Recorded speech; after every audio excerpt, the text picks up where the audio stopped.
حضرت عمر فاروق رضی اللہ تعالیٰ عنہ نے حکومت اسلامیہ کو وسعت دینے کے لیے اطراف و اکناف میں لشکر کشی فرمائی۔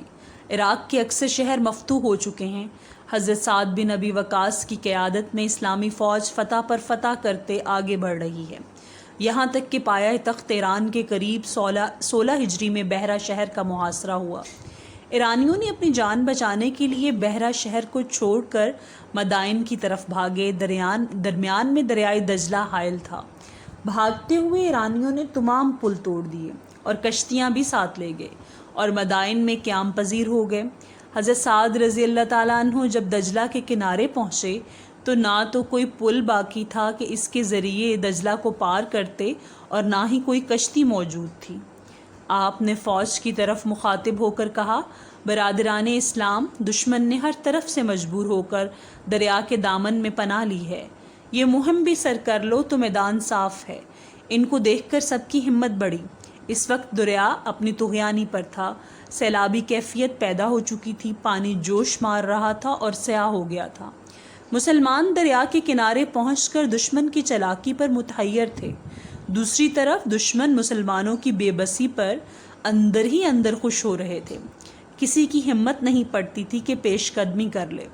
ایک بہادر نے لوگوں کو ڈانٹا کہ ایک بوند پانی تو ہے، اس سے کیوں ڈرتے ہو؟ حضرت سعد نے حضرت عاصم ابن عمر ابن الخطاب کو ایک حصہ کی قیادت سونپ دی تھی، کاکا ابن عمر کو دوسرے حصے کی قیادت بخش دی تھی۔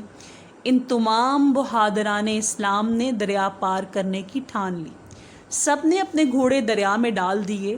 سب سے پہلے حضرت سعد رضی اللہ تعالیٰ عنہ نے اپنا گھوڑا دریا میں ڈالا، پھر تو تمام مسلمان کود پڑے اور اس طرح باتیں کرتے ہوئے دریا کو پار کیا جیسے خشکی پر چل رہے ہوں۔ اللہ کے وعدوں پر اتنا اعتماد اور وثوق تھا کہ اس میں شک کی کوئی سوچ بھی نہیں سکتا تھا، کیونکہ حضرت سعد رضی اللہ تعالیٰ عنہ نے فوج کی سلامتی اور فتح کے لیے دعا مانگی تھی۔ ایک متنفس بھی ضائع نہ ہوا، صرف غرقدۃ البارقی اپنے گھوڑے سے پھسل کر دریا میں گر پڑے، لیکن فوراً ہی کاکا ابن عمر نے ان کے گھوڑے کی لگام پکڑ کر کھینچا۔ وہ پھر اپنی سواری پر سوار ہو گئے۔ نہ تو کسی شخص کی کوئی چیز ضائع ہوئی اور نہ ہی کوئی نقصان کسی کو پہنچا۔ صرف ایک شخص کا لکڑی کا پیالہ پانی میں گر پڑا، اس کو بھی پانی کی موجوں نے کنارے لگا دیا، جس کو اس شخص نے اٹھا لیا۔ ایرانی یہ حیرت انگیز نظارہ دیکھ رہے تھے اور جب فرط حیرت سے کچھ سمجھ میں نہیں آیا تو یہ زور سے چلانے لگے کہ یہ جنوں کا کارنامہ ہے، دیو عمدن، یعنی جنات آگے، جنات آگے۔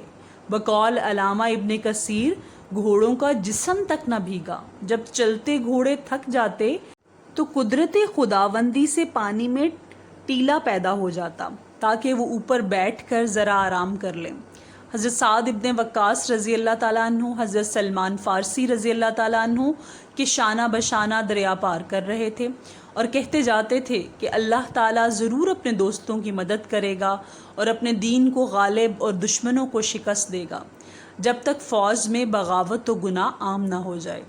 حضرت سلمان فارسی رضی اللہ تعالیٰ عنہ بھی تائیدی کلمات کے ساتھ فرماتے جاتے تھے، خدا کی قسم، جس طرح خشکی مسلمانوں کے لیے اتباع بنا دی گئی ہے، اسی طرح دریا بھی، یہ جس طرح دریا میں چل رہے ہیں اسی شان سے باہر نکلیں گے، چنانچہ ایسا ہی ہوا۔ سچ فرمایا ہے علامہ اقبال رحمہ اللہ نے، دشت تو دشت تھے دریا بھی نہ چھوڑے ہم نے، بحر ظلمات میں دوڑا دیے گھوڑے ہم نے۔ اسلامک ویڈیوز کی سپورٹ کے لیے چینل کو سبسکرائب کر دیں۔ شکریہ۔